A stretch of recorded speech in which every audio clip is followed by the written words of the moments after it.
Bismillahirrahmanirrahim. Alhamdulillah Rabbil Alamin. Wassalatu wassalamu ala asyrafil anbiya wal mursalin Sayyidina Muhammadin wa ala alihi wa sahbihi. Assalamualaikum warahmatullahi wabarakatuh. Waalaikumsalam warahmatullahi wabarakatuh.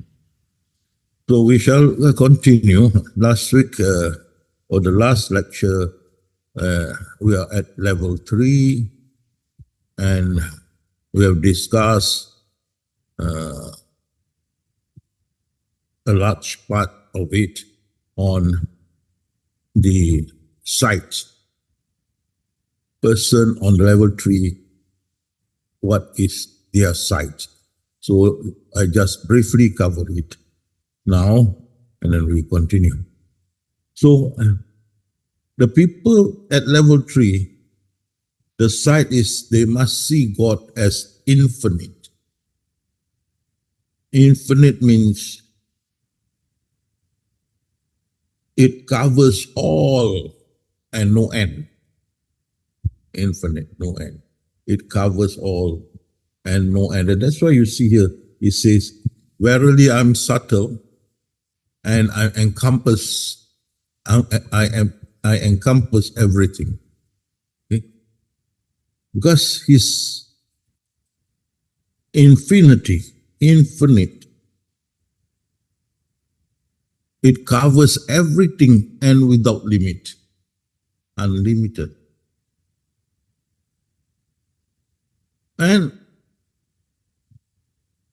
please bear in mind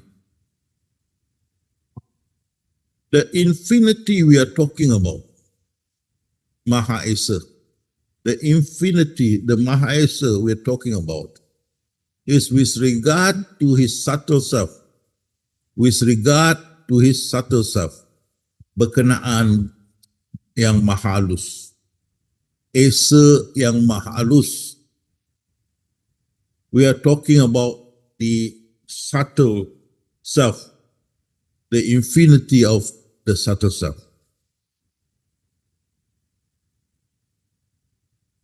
That encompasses everything, talks about the essence as well as the probable existence, the obligatory and the probable existence, the hakikat and the sifat. So we're talking about the omnipresent or the infinity of the subtle self, not the greater self. We have no idea what the greater self, and not Allah subhanahu wa ta'ala. We only talk about the infinity of the subtle self. And that is already great for us to understand. So bear in mind, when we say infinity, Esa, we're talking about the infinity of the subtle self. Where kita berkata, Maha Esa kepada yang maha halus, bukan maha besar atau Allah subhanahu wa ta'ala. So bear that in mind, we're talking infinity of the subtle self, which encompasses everything. So you have been taught the three sight. The sight of the probable existence, the sifat. The sight of the obligatory existence, the zat or the essence. And the sight of the ma'rifat, which is the subtle part. Okay? So, because he's infinite, he covers everything, but he cannot be covered even as small as a linseed. It cannot be covered, even as small as a linseed. Otherwise, it's not infinite. Absolute omnipresent, absolute existent. Not sharing with anything at all. That's why he encompasses all, but nothing shall encompass him. Like an ocean, it is so vast, it is like unlimited. But when there is iceberg there, then its unlimitedness is being limited by the iceberg. For Allah, His subtle self, the infinity covers all, but the subtle self shall not be covered by anything at all. That must be bear in mind. Okay? So any manifestation, any appearance that try to cover the subtle self, you must annihilate it, demolish it, kill it, perish it, because nothing can shadow, however small, the infinity of the subtle self. None. Having said that, whatever appear to cover the infinity of the subtle self, you must throw it out. You must prohibit it.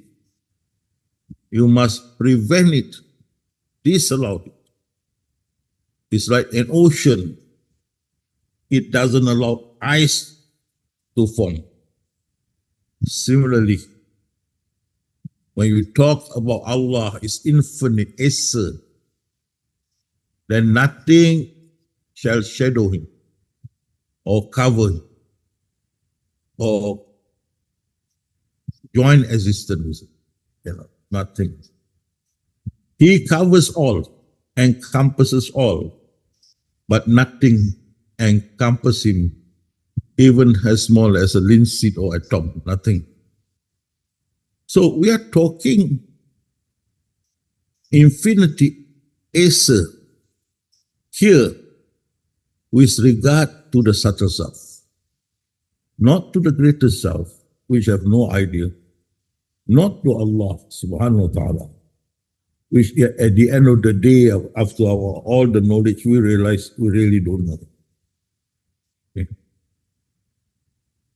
So everything must perish, must perish. To show the infinity of the subtle self, everything must perish.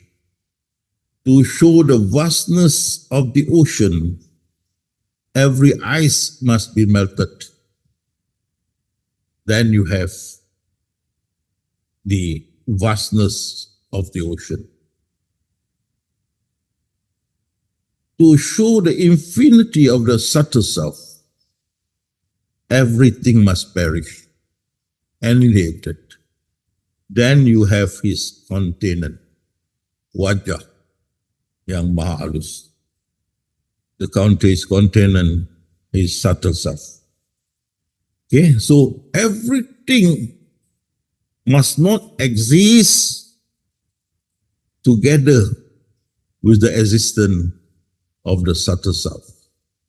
Otherwise, the subtle self is not infinite. Okay? And therefore, Allah is not infinite, because part of Him has a parallel existence.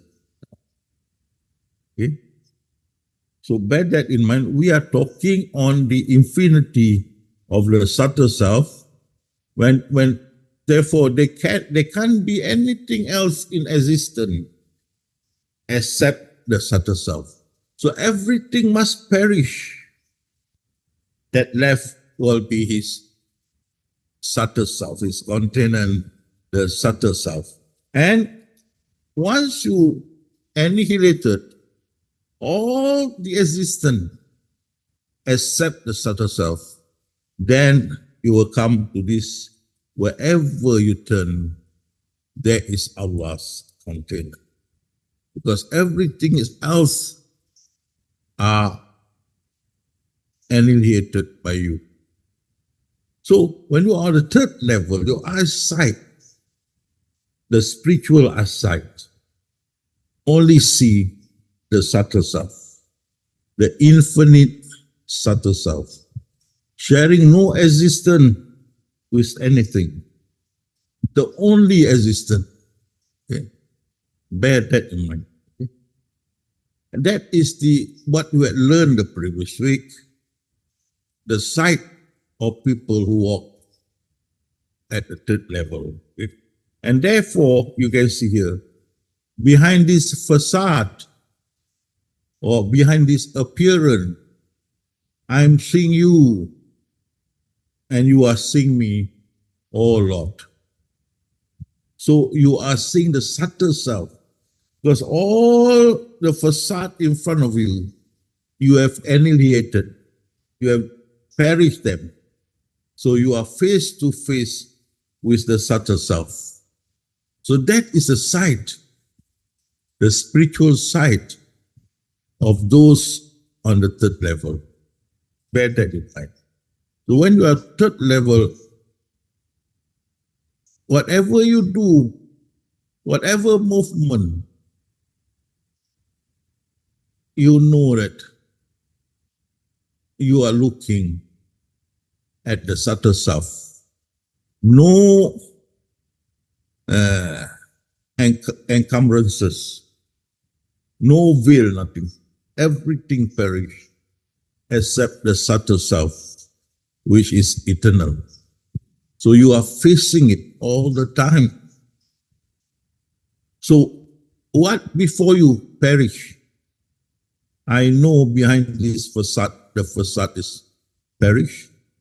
I am seeing you, oh Lord, and you are seeing. Okay? That is the spiritual side of those on the third level. Okay? That we had discussed quite sometimes in the previous lectures. Now, the next step, apart from the sight, there must be submission. On the third level, there must be submission. Begin with piety, a lot of religious work or religious deeds, and end with submission, total surrender, and total reliance, total surrender to His will, and total reliance on Him. Total, because we don't exist. We don't exist, so how are we going to depend on ourselves? Okay, so just be a white sheet of paper to be colored by the Almighty. Totally surrender to Him. It is very important, the third level. Whatever happened, Allah advised to say, Inna lillahi wa inna ilahi raji. From Him, to Him we come back. And these are the people who got blessing from Allah and who are guided. You don't exist. What is there to fight? Just surrender yourself to Him, to His will, and rely on Him. Whenever you had problem, go up, tell your problem to Him. He is near than our jugular vein. He listen and He fulfill our dua. Okay? So we must be total submission to Him, apart from the sight, spiritual sight, seeing Him, the subtle self. The next is to surrender totally to the subtle self. That's why Rasulullah was ordered, O Muhammad, and I, Muhammad, am commanded to be the first of those who surrendered, O Prophet. Because if we don't exist, everything else belong to Him. Everything belong to Him. Give back. Absolute possession belong to Allah. Give back. Okay, that's why He say, "Oh Muhammad, surrender. Be first to surrender." And what the Prophet say? If they dispute with thee, say, "I have submitted my whole self to Allah, and so to my followers." We too have to surrender. That's why the verse in the Quran, Allah had commanded, how can you think and how can you decide? Damn you. How can you decide? Damn you. You don't exist. How can you decide? Have total surrender. Total surrender to Allah subhanahu wa ta'ala. Even the Prophet was asked to surrender totally. And we can see here. So if they this one we're done. The next one. Bear witness that it is we, the Sahabat, the companion, who have surrendered ourselves unto Him. The companion also surrendered. You know the truth, you surrender. Allah's guidance is only guidance. And we have directed to submit ourselves. We are directed here refers to all mankind. Submit yourself to the Lord of the world. Surrender to Him wholeheartedly and in toto. That means full surrender, in full. Okay, there is no exception. There is no three quarter or 1/4. No, 100% surrender. And to surrender means you must accept His predestination.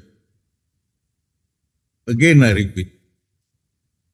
To surrender to Allah means you must accept that everything is governed by predestination. That means all existence have been given their destiny by Allah. You have no choice but to follow the destiny granted by Allah to you. You have no choice. So you have to act according to the destiny given to you. So therefore, it is the faith, the principle of faith, number 6, that you must believe in predestination, takdir. Otherwise, even you have donated gold as high as Mount Uhud and donate it to charity, Allah will not accept it until you accept predestination.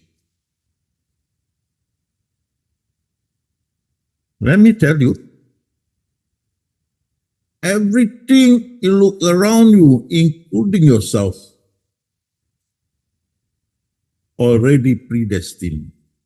Every existence have its destiny already given to them. Be they animal, trees, insects, mankind, planet, each and every one of the existence already has its destiny. That means the master plan already planned for every existence to act according to the destiny given to them. You cannot escape from this. You have no choice. You don't believe that your life is governed by predestination or takdir. Then whatever you offer as a charity, sedekah, even in gold, Allah will reject it. You must accept. If you don't accept predestination, that means you don't accept Allah. For predestination is done or created by Allah for His creation. Every creation has the destiny already created by Allah. And He doesn't miss anything. The destiny created is complete and perfect. If you don't accept the predestination, then you didn't accept that Allah is most wise, most knowing.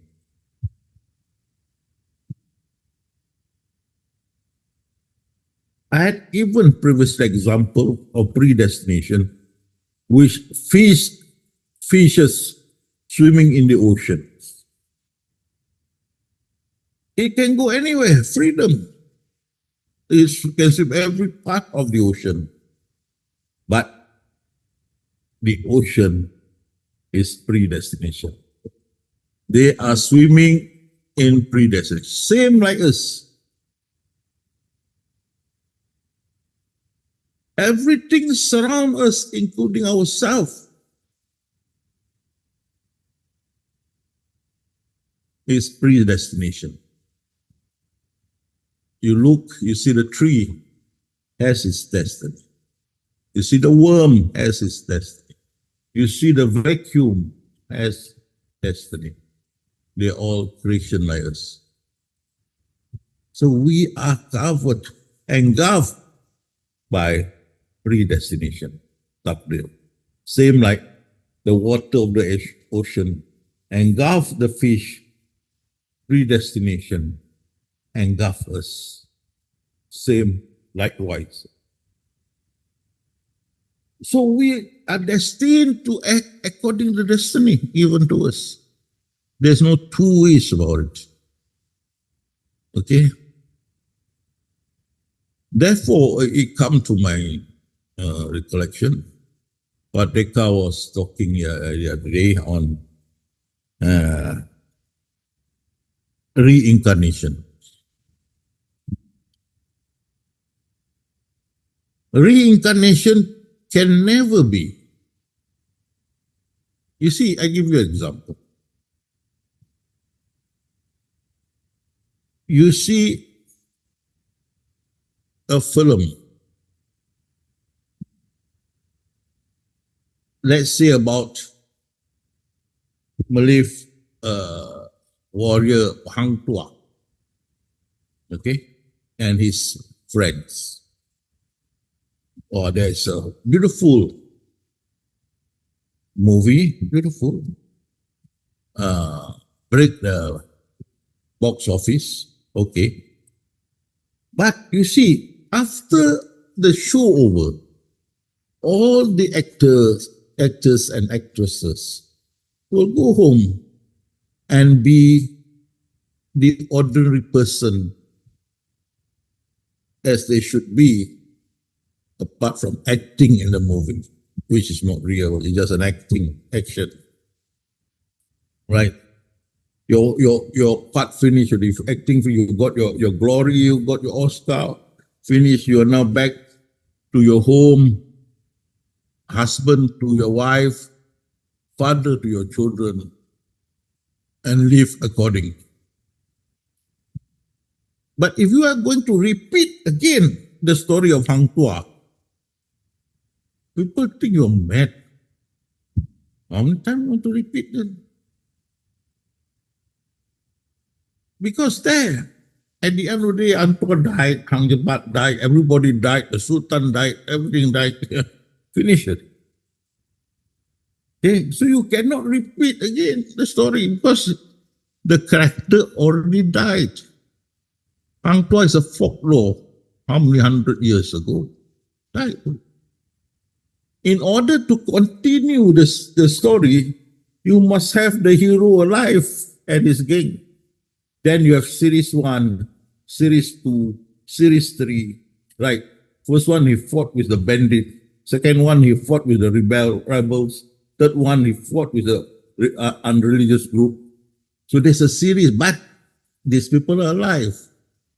But in our case, our movie, ours, you and me, at the end of the day, all of us died. All of us died out. So to repeat again the show, all the hero, heroine, the crooks all died. So there is no reincarnation. But is it wrong? No, he wants it that way. And he will reward you accordingly. And Jesus say, you cannot challenge the fairness of Allah in judging. He will give you. You'll be very happy. But you cannot reincarnate again. You cannot make Angkwa dead life again. You cannot. Same story again. Unless you make him alive, then you have series 1, series 2, series 3. So all of us died. The book of life closer. You can't make another book of life. You want Allah to make. And what rule you going to do? All the people around you that you know died. How to reincarnate? There's no reincarnation. This is Allah shows He wants it that way. When you finish with your acting, then that's it. Wait for the judgment day, the day of resurrection. There is no reincarnation. I just want to fortify what Padeka had given us few days ago or yesterday. So bear this in mind. By the time comes, we all gone. New players coming. Huh? That will be our children. When they gone, new players coming, that will be our grandchildren and so on. But there is no reincarnation. Allah wants it this way, and He will reward them accordingly. Okay.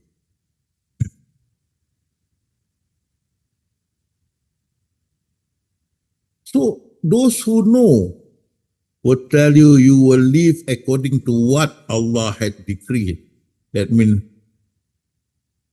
Allah has given us the predestination. That is our taqdir, that is His decree. And we must live with that decree until the day of resurrection. What simply it means that you will, once you are born, you will act according to the script until you die. Then according to the script, you must relax. As Padeka had said the other day, right? You sleep, is in transit, sleep, relax. Because when you wake up, you say, who wake me up from my slumber? That means in the Alam Barzakh, we all will be sleeping. Sleeping. Is it possible? Yes. Because when we entered Alam Barzakh, back to our original spirit that came down from the Alam Azali, 33 years old, no memory from this world. We carry it with us. No, don't have. So our mind is clean, no problem, nothing. So we can sleep easily and wake up few billion years, and yet we thought we just sleep. Okay.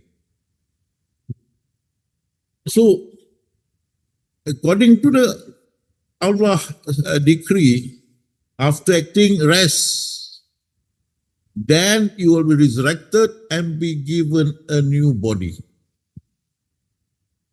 Then that will be the script that you have on your neck, your destiny. ended. Okay? Then there will be a new life after that, life of the paradise dwellers that is outside the scripture. Okay? So we will live according to the decree. What is a decree? That is predestination. That is takdir. And you can see here that we are bound each human being's destiny to his neck. When we are born, it's already spiritually hang on our neck. Our book of life, our takdir, or predestination. You can call it whatever you want. Predestination, which is takdir, or book of life, you want to hang on our neck. This is Allah decrees, His order that we have to follow. Okay? They will receive what is destined for them. We all will receive.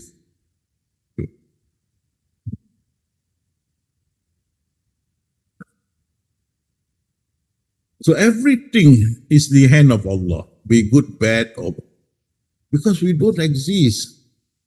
We just like a white piece of paper. He paints us black or white. It's His choice, Allah's choice. We are nothing. The hand of Allah, be it good or bad, He has sustained them from the outside. That's why in the Quran He says, I inspired them with evil deeds. I inspired them with good deeds.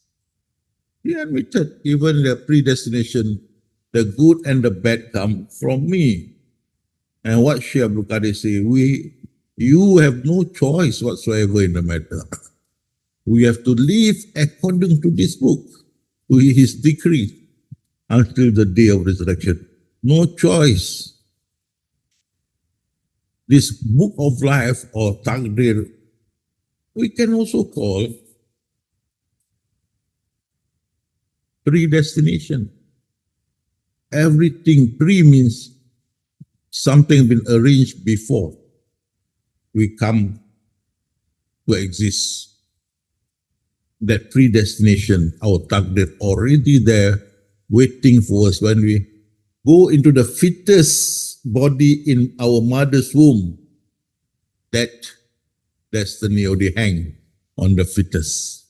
When we enter the fetus body, we have to act according to the decree, the book, or the takdir, or the predestination, which is hanging on the baby neck spiritually until the day of resurrection. No choice.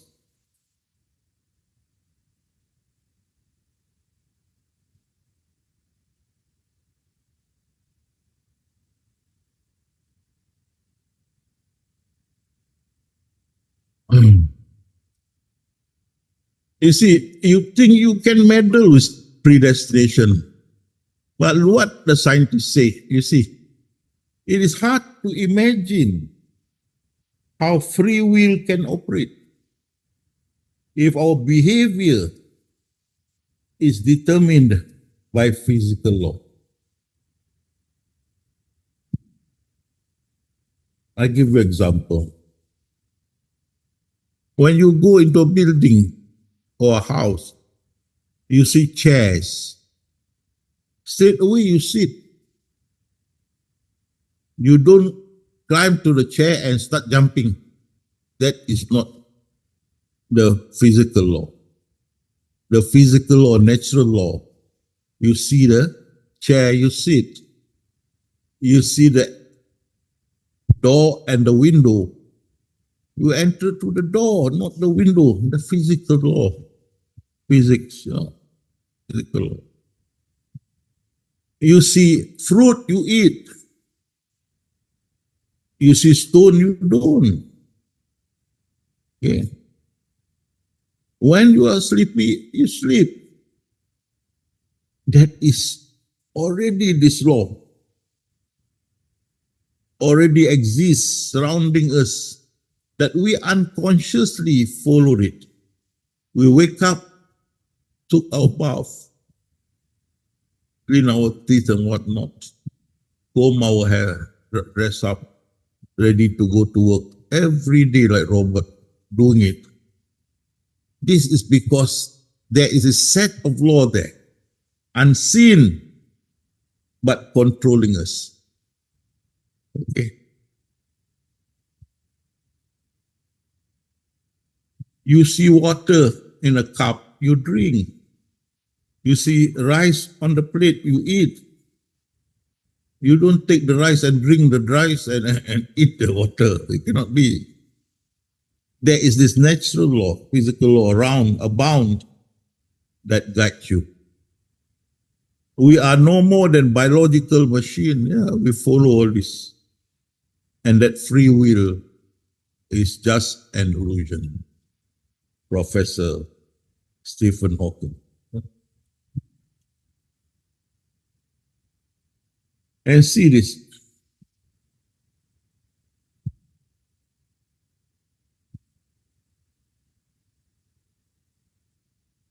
If our sun was just 20% less or more massive, if it's less, we will be colder than the Mars, planet Mars.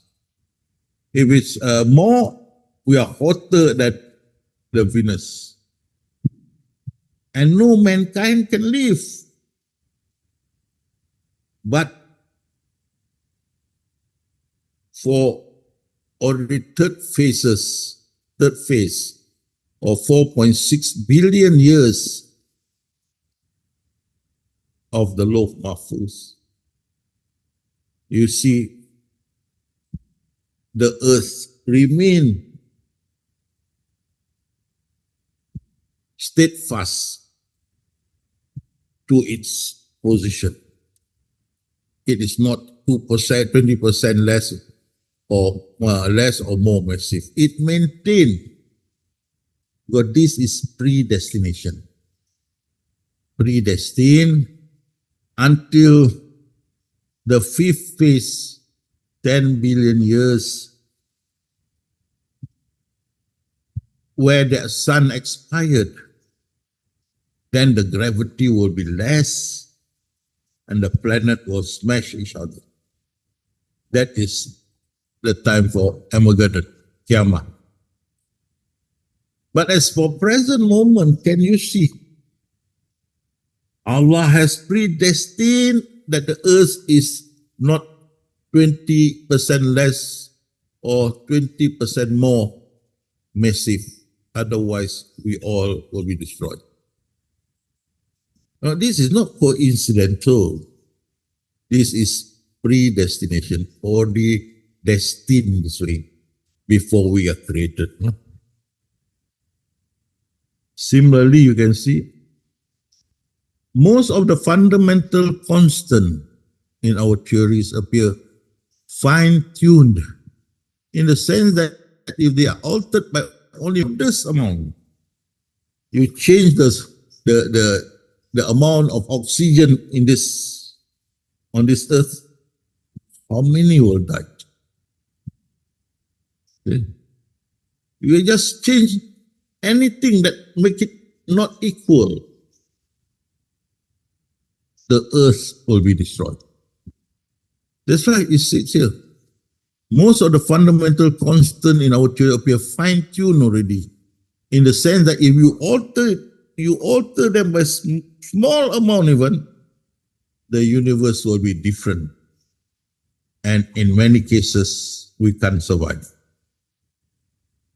See, predestined, remain constant, this earth, remain, so we can survive. It's already predestined. The sun and moon does not jump you. The four seasons did not jump you also. Everything followed accordingly to Allah's plan. Predestined. Okay? So, how can we have free will? How can we change destiny? You can't. What to do? Surrender. Surrender. The coincidences of our planetary condition. One sun. If two suns will be burned. And the distance is just so nice that we are not burned alive or frozen alive. Just nice. The temperature, just nice. And far less compelling as evident that the earth was carefully designed for us, human beings. Carefully designed. By whom? Allah subhanahu. You can't change this. So you're talking about changing predestination, you must be mad. Slight change, everybody will die. Will die. So don't even think that your free will, you can change our predestination. Destiny already given to each and every one, to each and every existent or non-existent. Destiny already given to the respective owner. So there's no way you can change predestination or taqdir. You see, I show you, these are big coincidences that allow us to survive, everything else to survive. Because these coincidences is so beautiful, so perfect, that the sun will not harm us, the coldness will not force us to die, everyone will know. Just nice, the balance. You want to change this? I think you must be crazy. So please, do not look down upon predestination. Let me tell you, it is predestined, your nose is in front of you. If no predestination, you want to move to the back of your head, you have problem when you want to smell something, or it decided to move under your armpit, worse still. Because predestined, it should be here. So it should be here. The years also, all this predestination, your face of predestined. If there's no predestination, today you see your wife. Tomorrow suddenly she become man. And then the next day become woman. You say, how come keep on changing? There's no predestination. You want that way. You build a building. Tomorrow you want to continue all the iron put in. Tomorrow you come, you see the iron become plastic. Why? No predestination. You want it that way. Today, you have a beautiful swimming pool or lake in front of you. The next day it becomes stone. You ask, hey, lake, why you become stone? No predestination. You want it that way. It can change. Suka-suka, Malay say. Suka-suka can change. No. So we are thankful to Allah for the predestination, for human to survive on this planet, for us, for making it easy for us to live. Because what has been predestined will remain predestined. Remain as itself, as predestined. It does not change the next day and the day to come. So we can continue our work without worrying that tomorrow the work will change, because it will be predestined that way. Okay? And this is a subtle scheme which is firm. You cannot change the predestination. You cannot change. Even in front of your predestination, the temperature, the weather, the wind, everything predestined. You can't change. Otherwise, the world can't survive. And this is subtle scheme, is exceedingly firm. It cannot change. And you will never see God change his way, what he has made. No way. Even if they should be changes, it should be already in the predestination. Only time awaits before it comes into being.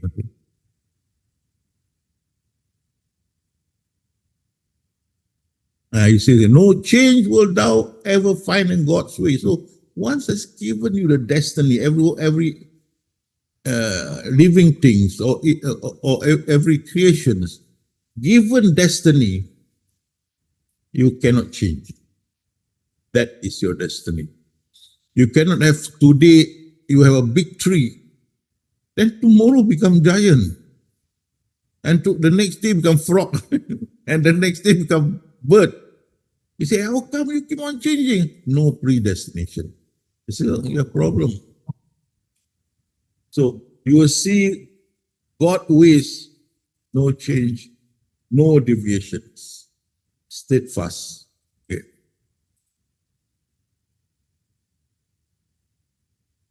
And nothing amiss from Lord Mahfuz.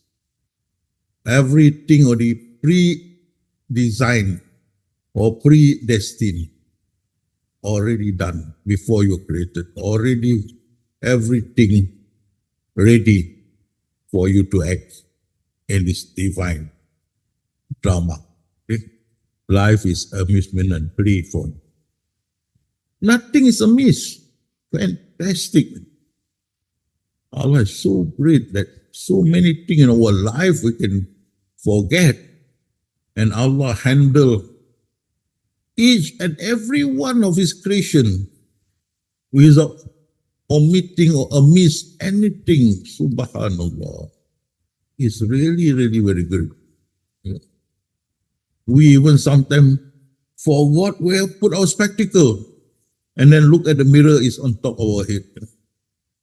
And even to that extent. But not Allah. Every day the food for the insects in the earth already ready. Everything that is necessary to make life goes on, ready. Nothing is omitted, even to the extent of the size of an atom. Nothing Allah forget. See how great when Allah you can't you can never understand Him. He is catering to the whole world. You know? Every minute He is doing catering work. The birds, the fish, the worms, mankind, animals, trees, they are given sustenance from Him without a miss. And every one of the creation get their nourishment from Allah. You know, I think to count human being only we give up throughout the world. Allah have to take into consideration the worms, the fish, the animals, the trees, the insects, all this, and prepare their food for them. How great Allah is. Nothing amiss. So you think you can change predestination? Oh, dua, no, dua also in predestination. If not the dua in predestination, you won't be dua. It's already written. So nothing is the perfection of our Lord. So great, Ya Allah. Nothing is amiss. No creation of Him is amiss from His knowledge. And He provides sustenance for all. Man, this is really, really, really mind-blowing. Allah. So great, you know.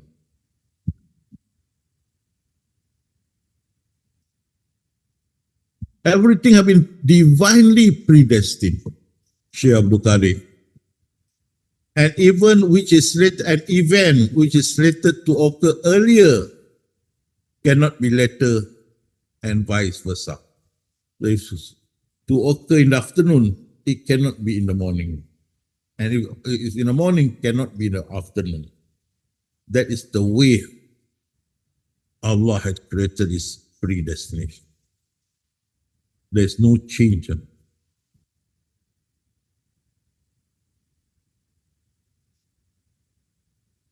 Allah has already set a destiny for everything, everything, every creation of Him, be it visible, invisible, tangible, intangible, everything already set with a destiny.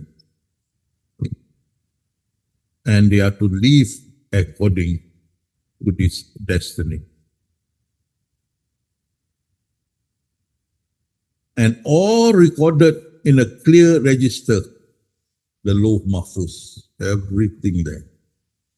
Nothing is omitted, nothing is amiss, everything recorded in the Lawh Mahfuz.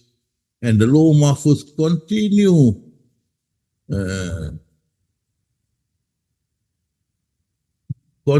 its task without even a break. Inspired people to act according to their destiny. You can't escape that. Everything we got is from the Lawh Mahfuz, or the Allah listed it there. So do you imagine that we created you without any purpose? So everything, the destiny already there. And the destiny has in it the purpose for what you are created in your destiny. So you don't think that Allah created you without reason, or a young infant died without reason. There's always a good reason you don't know. Well, Allah is most wise, very subtle. We don't know His way. So you think we created you without any purpose? Even a baby just born and died immediately has its purpose. We don't know. Allah knows. Okay.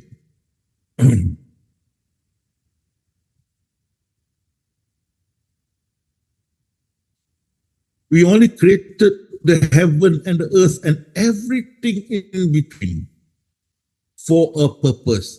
There is a purpose. Allah is wise. He doesn't create anything that has no purpose. Then He's not wise. Because He's wise, therefore everything He created has a purpose. And of course, being not eternal, that creation has an appointed time. By the time comes, He will also go. Okay? Die, finish. So there's a purpose, an appointed term for us, and even for that purpose, there will be appointed time or term. Okay?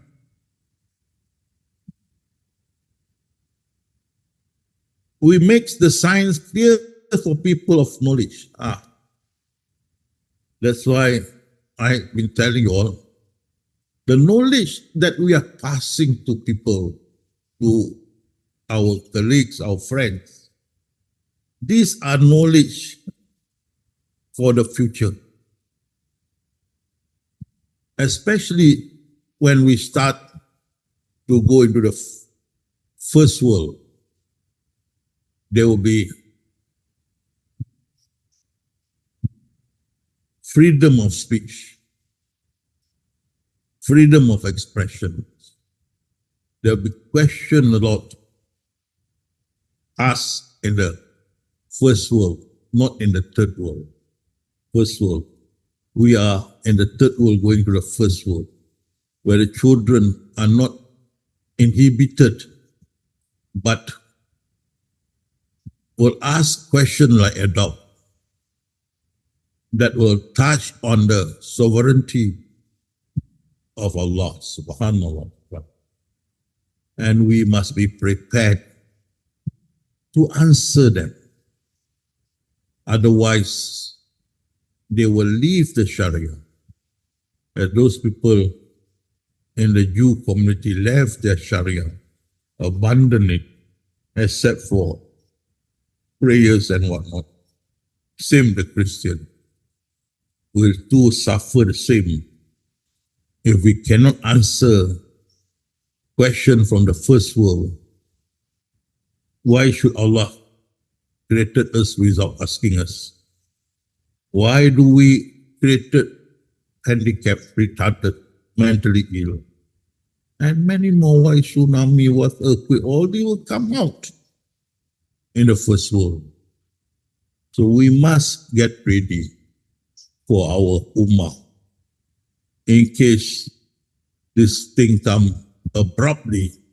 If we are not ready, many will be dissatisfied with the answer and will leave religion.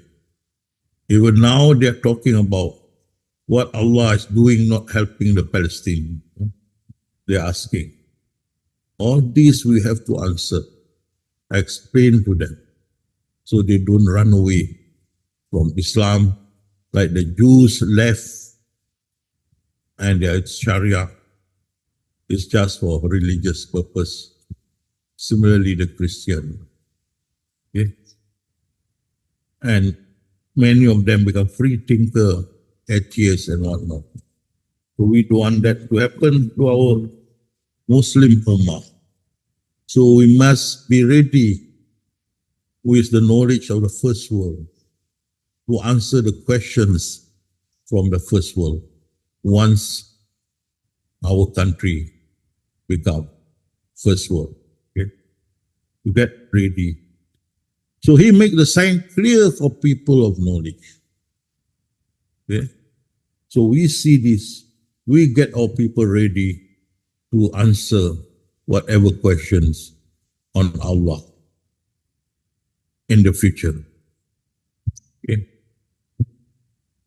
Therefore, Islam is absolute submission to the will of Allah. You don't exist. You must totally surrender to Him.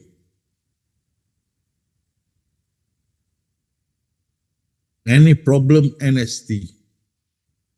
No problem, leave accordingly. But bearing in mind, we are just a camouflage, fanta morgana, or manifestation. Nothing more. Like a wayang kulit on the white screen. Nothing. Okay? So absolute submission, because the possession is so absolutely to Him. So must be absolute submission. Verily God is all-knowing, wise. Therefore everything happened. He knows. He planned it. He approved it. How can you say any event occurred in the world that this event should not happen? No. Allah knows, He's most wise. He allowed it to happen for a reason best known to Him. He's all-wise, much, much superior from us. We are just nobody. So believe in Him. He's all God, all-wise. Why is not helping Palestine? He knows what He's doing. Don't tell Him what to do. Can you go to the king and say, hey, king, you must do this way, that way, this way? The ISD will catch you and put you in jail. In the jail. And then after that, they forgot the key. You be careful. For God is indeed infinite, wise. He alone is truly wise, all aware. Believe in Him. He knows what He's doing. Don't rush Him up. He's our Lord, our God. Don't keep on harping, Allah, help the president, help. He knows what He's doing.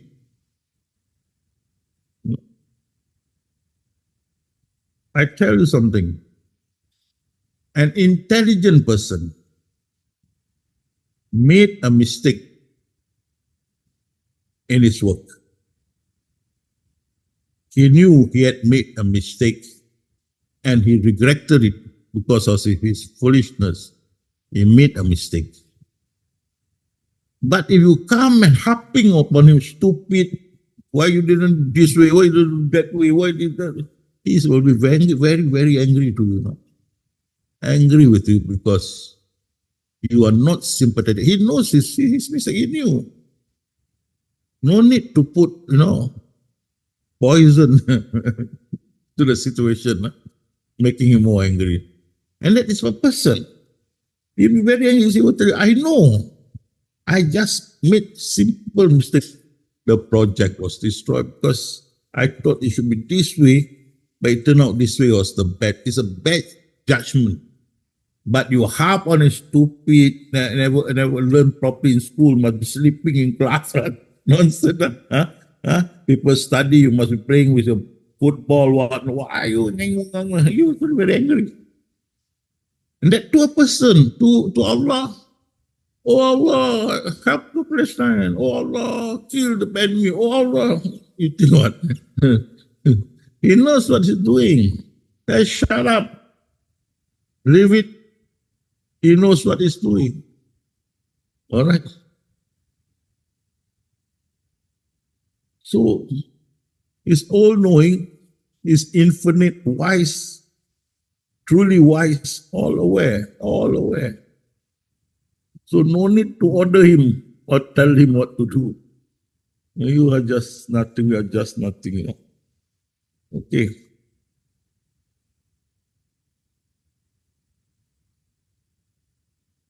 So if you can respect him, love him, respect him, protect his honor and his exaltedness, protect, then well pleased is God with you, and you also will well pleased with him. This is the supreme, triumph supreme, acceptance from Allah. That is supreme triumph. So believe in him. Don't worry, keep our mouth shut. He knows what he's doing. He has his master plan. Nothing is amiss, nothing is omitted. His plan is firm, everything covered. Everything covered. Not to worry. Matter of time, of his choice. He will implement all this. Just stop ordering Allah, telling him what to do. Okay? Just bear that in mind. And none enters paradise through his good deeds, but rather because of Allah's blessing. So am I, the Prophet said. Okay? Therefore, you see the example. The guy killed 100 persons, and yet he entered paradise. The old prostitute gave a dying dog water. All her sins were forgiven, and many more. Okay. So once Allah accepted your doings for him, then paradise is your place. So don't order Allah any old how, no? Just anyhow you order. No, he's our Lord. Trust him, believe him, keep quiet. He will handle all the issue. Even the First and Second World War. Gone already. It's not eternal. Leave it to Allah. Okay? But best for the righteous is the home in the hereafter. So we will be rewarded in the hereafter. Don't you understand? Okay? So being in the third level, not only your sight must always see his continent, his subtle self, but also you must surrender absolutely, because everything belongs to him. Nothing belongs to us. Surrender to him. And keep quiet. If you have any problem, go up, ask him for help. No problem. Live accordingly, and continue with your zikr. So I stop here. Go back to Bayu. We'll continue again, inshallah. The next thing on the third level. Back to Bayu.